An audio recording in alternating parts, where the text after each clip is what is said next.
ថ្ងៃនេះខ្ញុំសូមចានាំអារម្មណ៍បងប្អូនមកដឹងអំពីចក្រាទី4ដែលនៅក្នុងខ្លួនរបស់យើងគឺជាធម៌ពលស្រេចស្រាប់តាំងពីកំណើតនៅក្នុងខ្លួនរបស់យើងគឺមានធម៌ពល7បងប្អូនចាតាំងពីកញ្ចូនគូតរហូតដល់មកុដខួរក្បាលបើប្រៀបធៀបទៅចារាងកាយរបស់យើងទាំងមូលគឺប្រៀបដូចជាផ្ទះអញ្ចឹងហើយផ្ទះបើសិនជាយើងអត់ដឹងកន្លែងណាទៅលើកន្លែងណាសោកន្លែងណាទ្វារចានោះយើងក៏រស់នៅជីវិតបែបសាមញ្ញធម្មតាដោយមិនយកសក្តានុពលរបស់ខ្លួនចាមកប្រើប្រាស់តែងតែយកខ្លួនឯងទៅបន្ទាបបន្ថោកបង្អាប់ជន់ពន្លិចខ្លួនឯងឲ្យធម៌ពលរបស់យើងកាន់តែចុះខ្សោយនេះខ្ញុំសូមលើកចាចក្រាទី4ដែលឈ្មោះថាហាតចក្រាពណ៌បៃតងទីតាំងគឺនៅសន្ទះទ្រូងខាងឆ្វេងតែហាតចក្រានេះចាមាននីតិសំខាន់បែបណាហាតចក្រាចាគឺតំណាងឲ្យសេចក្តីស្រឡាញ់ដែលជាអំណាចធម៌ពលដ៏អស្ចារ្យព្រោះមនុស្សយើងម្នាក់ចាតែបាត់តួនាទីហាតចក្រានេះហើយចាគឺមនុស្សរស់នៅមិនមានក្តីសុខដូចសម័យមើលបងប្អូនចាសង្គមឥឡូវចាអ្នកធ្វើឃាតកម្មឆ្លោះប្រកែក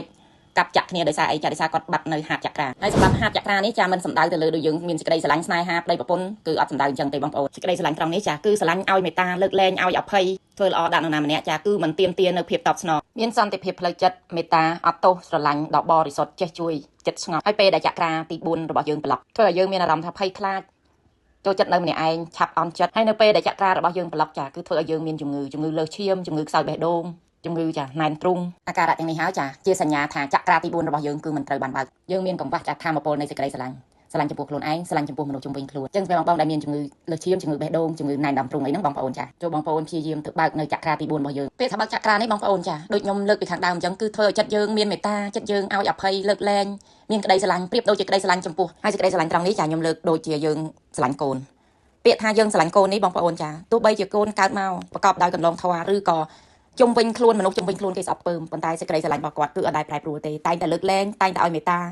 តែងតែគិតថាកូនគាត់ល្អសម្រាប់គាត់តែម្នាក់គត់ហើយសេចក្តីស្រឡាញ់ឲ្យមេត្តាលើកលែងនេះបើសិនជាយើងចាមិនត្រឹមតែធ្វើចំពោះកូនទេគឺយើងធ្វើចំពោះមនុស្សជុំវិញខ្លួនធ្វើចំពោះខ្លួនឯងចំពោះមនុស្សជាទីស្រឡាញ់ចំពោះភពផែនដីមួយនេះចានោះហើយហៅថាចក្រារបស់យើងគឺបើកចក្រាទី4របស់យើងបើកពេលដែលធម៌ពលនៃសេចក្តីស្រឡាញ់វាជ្រួតជ្រាបដល់ក្រអៅបេះដូងយើងចាធ្វើឲ្យយើងមានសេចក្តីសុខចាំនៅក្នុងច្បាប់នៃការសរុបទានចាគេឲ្យយើងចេះអរគុណគ្រប់យ៉ាងដែលយើងមានអរគុណតាំងពីកន្លែងគេងអរគុណម្ហូបអាហារដែលយើងញ៉ាំប្រចាំថ្ងៃអរគុណរូបរាងកាយអរគុណខ្យល់ដង្ហើមអរគុណភាពទាំង4ដីទឹកភ្លើងខ្យល់ដែលជួយទ្រទ្រង់ឲ្យយើងមានជីវិតរស់ពេលយើងទម្លាប់អរគុណចារឿយជាប្រចាំនោះធ្វើឲ្យហាតចក្រារបស់យើងក៏ចេះតែកើនឡើងពេលដែលយើងចេះសំណឹកដឹងគុណចាយើងសេចក្តីស្រឡាញ់ក៏នឹងកើតឡើងហើយការឲ្យអភ័យលើកលែងឲ្យមេត្តានេះធ្វើឲ្យមនុស្សជុំវិញខ្លួនក៏មានក្តីសុខចិត្តយើងក៏សុខចានេះហើយធម៌ពលនៃហាតចក្រាហើយខ្ញុំសូមចាមកជួបម្ចាស់កម្មវិធីគឺវីកាហ្វេខ្មៅបងអូនចាតែជាអាហារធម៌ពលអាហារសាងសង់អាហារឲ្យផ្ដល់ឲ្យរាងកាយរបស់យើងចាមានស្នាមញញឹមជាប្រចាំញញឹមបានដោយសារតែរាងកាយរបស់យើងចាមិនមានជំងឺដង្កាត់បៀតបៀនព្រោះបងប្អូនសម័យមើលបើសិនជារាងកាយមួយនេះចុះទ្រុឌទ្រោមរាងកាយមួយនេះពោពេញទៅដោយចាជំងឺដង្កាត់មករុំរិតសួរថាតើយើងមានធម៌ពលណាទៅញញឹមទៅសើចសប្បាយរីករាយបានអញ្ចឹងសម្រាប់បងដែលមិនដែលបានស្គាល់វីកាហ្វេសោះហើយបងស្គាល់យូរហើយប៉ុន្តែមិនទាន់បានសាកល្បងបងអាចមកសាកល្បងបានវីកាហ្វេមិនមែនជាឱសថ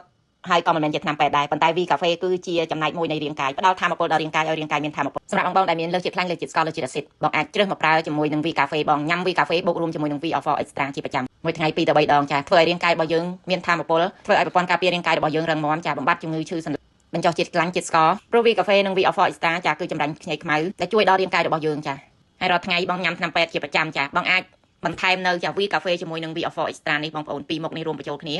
បងនឹងដឹងថាប្រព័ន្ធការពាររាងកាយរបស់យើងចារឹងមាំត្រឡប់មកវិញវីកាហ្វេចានិង V4 Extra នេះស័ក្តិសមបំផុតសម្រាប់មនុស្សទូទៅនិងអ្នកជំងឺទឹកនោមផ្អែមផងដែរឃើញវីដេអូនេះហើយបងប្អូនកុំនៅរងចាំយូរចាបញ្ញាប់មកពិសាទាំងអស់គ្នាដើម្បីឲ្យរាងកាយមានស្នាមញញឹមមានសេចក្តីសុខ